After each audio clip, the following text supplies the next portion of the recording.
And we are on the road. We stopped in a couple different places on our trip to California, of course, in Maine and New Hampshire. Here I am crossing the bridge from Maine into New Hampshire. That's the Piscataqua River down below. And the first place we had to stop, of course, was to go see the water. And I didn't know we did this in Portsmouth, but we put locks on the gate and throw the keys. I know they did that in a European town, but I didn't realize we were doing it here in New England. So here we are walking out on the pier. It was a beautiful day. It was right around the 60s. And I just had to spend one more time by the water before I make my way inland. So here we are. Look at the beautiful view of Portsmouth. It is a naval town, naval city, and it is on the Piscataqua River right across from Kittery, Maine. And this, of course, dumps right out into the Atlantic. So beautiful view. We walked around in the park for a little bit. There was this beautiful fountain.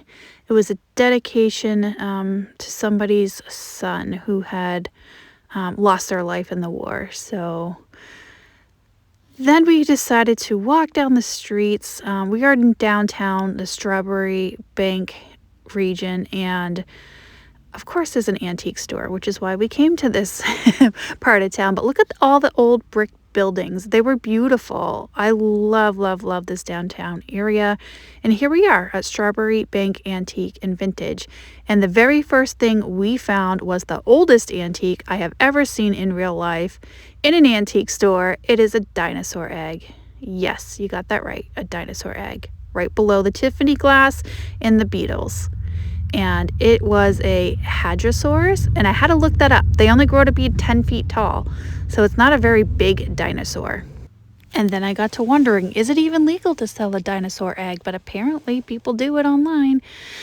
All right, so here we are looking at the fun things on top, and this Amberina glass caught my eye. Not sure the maker on that one. The hobnails were definitely not Fenton, but real pretty. I bet it glows. And then over here they had this mug, and it looks like a teapot, but it's actually a mug, a stein, and it's covered. And I like the design on it. This was a Gouda pottery vase, and they were asking like just under $200 for it. And I'm like, I gotta research that a little more because one, it's beautiful, and two, if it's that valuable, I need to know when I see it out in public. It is marked on the bottom Gouda, really easy to read. So if you see a Gouda vase, you might want to double check it. All right, over here, I got stuck. I had to go the other way. There was a back room, and I'm like, I wonder what's in the back room. So let's go check out the back room. And it was nothing but vintage clothing. So sorry to disappoint ya. I don't do vintage clothes. I'm like, oh, any tchotchkes? Any home decor? No? Okay, let's go back the other way. I found this Limoges trinket box, and it was only $35. And I probably should have looked it up before I left. I was checking to make sure it worked. There was no trinket in it. But some of the Limoges ones go for really good money. They're more the ones that have like figural shapes to them. And this was just a plain one with like a cabbage rose pattern on it.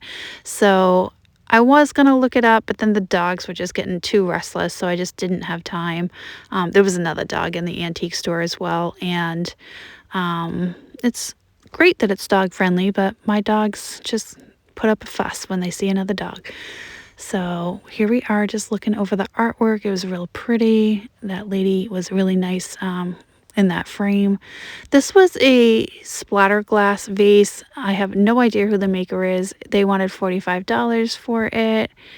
And then down here, there was some more glassware, some more Amberina glass, some teacups, and scooching down below, they had some signed baseball stuff, which I don't know anything about, but I did like that lobster plate.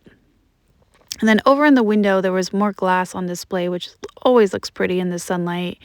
This apple caught my eye. It was a very, very dark amethyst. And then they had this decanter, which was really neat to see. That was a Fenton piece. They wanted $45. Another Fenton piece, that white iridescent carnival, they wanted $125. And then that was a really nice art glass vase, and I don't remember how much I wanted for that. And there was a Viking taper, which was reasonably priced at $30, I believe. So I was looking for a signature on this bowl because it was pretty. It was green with gold feathers. And then this was a cheese box, maybe? I'm not sure what that was. And over here, there was a Lucky Stripe canister. Lucky Stripe. Yeah, it's a cigarette brand, but it does sell well. And down here, I wanted to look at this goober. Look at him, that little angel finial on that canister there. A little bit of Pyrex back there, more dishware, real fancy dishware. And then over here in this cabinet, they had some old military items, some old concert tickets. And what really caught my attention was this Andy Warhol. And it was the Playboy Bunny, which is not the best subject, but you know, I don't think I've ever seen one in real life. Okay, I had to stop at this store. It's called Pickwick's, and a lot of people were coming and going, and I didn't know what it was about. So we went inside, and there was just a lot of items for sale, including perfumes. They had colognes. They had lots of different candles, incense, flannels. They had keychains, magnets, makeup, journals that you could write in, just a whole bunch of different things that, you know, this would be a fun place to come if you had to find a gift, even for like that hard to find person. They had some really nice stuff like homemade soaps, and I didn't need anything here, but I could see why it got so much traffic and why it seemed so popular. Look at all these different lotions, and I don't know. I thought it was a cute little store. It's very well decorated.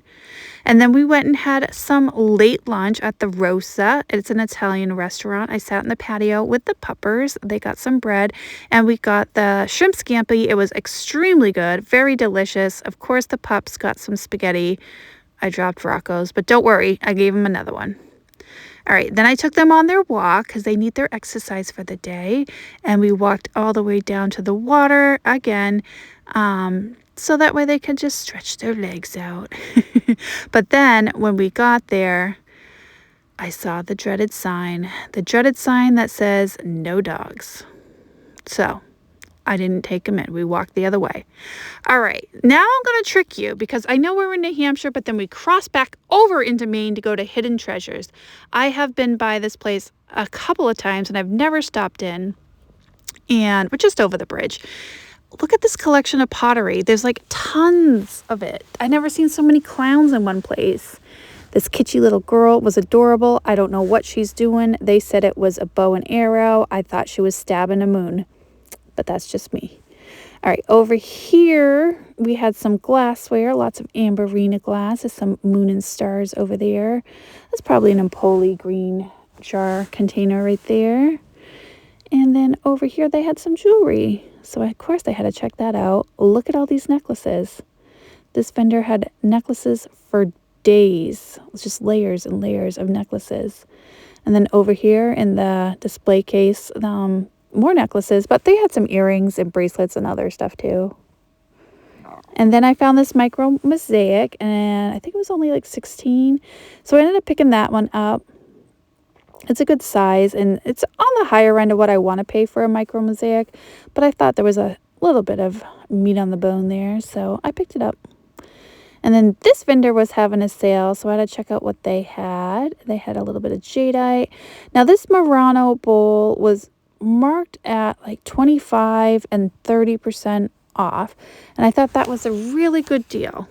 Except I have not been having the best of luck selling Murano ashtray bowls, so I just put it back. Look at this Salmon Falls picture though. This is amazing, and I actually went over Salmon River today through Dover where this is made, and This was Row Pottery, the pigs. There was a set of mugs. Those were really cute. I've never seen those before. I've actually never seen that Salmon Falls one before either. So really fun to look at. And then over here, there was some beautiful enamel on metal flower brooches. The world's largest egg paperweight. That thing must have been like 8 inches, not feet, 8 inches tall. It was pretty big. 8 feet would be ginormous. Okay, here's some more paperweights and some flower frogs. Nothing I needed though. And then down here, they had a selection, a little bit of jewelry and looked like camera equipment. And then I found these M.A. Hadley little star ornaments, and they were $20 each. And I thought they were adorable. I've never seen those before. They had about 4 or 5 of them, and they looked really cute all together. And this M.A. Hadley creamer, I think, was $34. And it had a ship on it. So fun to find. Oh, I just noticed that sun catcher there. And then over here, there's some fused glass. And back there, a little bit of Fenton. And then I found this little bag of vintage Christmas, and it had a elf on a slipper. Come on, it's a pixie elf. I'm a sucker for the knee huggers. It was only $8, and there was 3 items in there. I put it down, but I actually did end up buying it, so I do have them. And then I found this vintage Santa made in Hong Kong. He was $28, and I just don't know if that's a good deal or not. I probably should have sent a picture to my friend Michelle Fine. She probably would have known.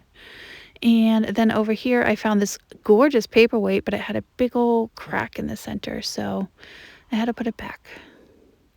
All right, then I found a deck prism. I love finding deck prisms. A lot of people think they're paperweights. They are not. They went into wood ships, so that way the light can get down to the deck below. Here's a Rosaline Fenton bonbon dish in the butterfly pattern, and then a whole lot of Barber bottles. They didn't have their tops, but they were still fun to find. That blue opalescent, cranberry opalescent ones.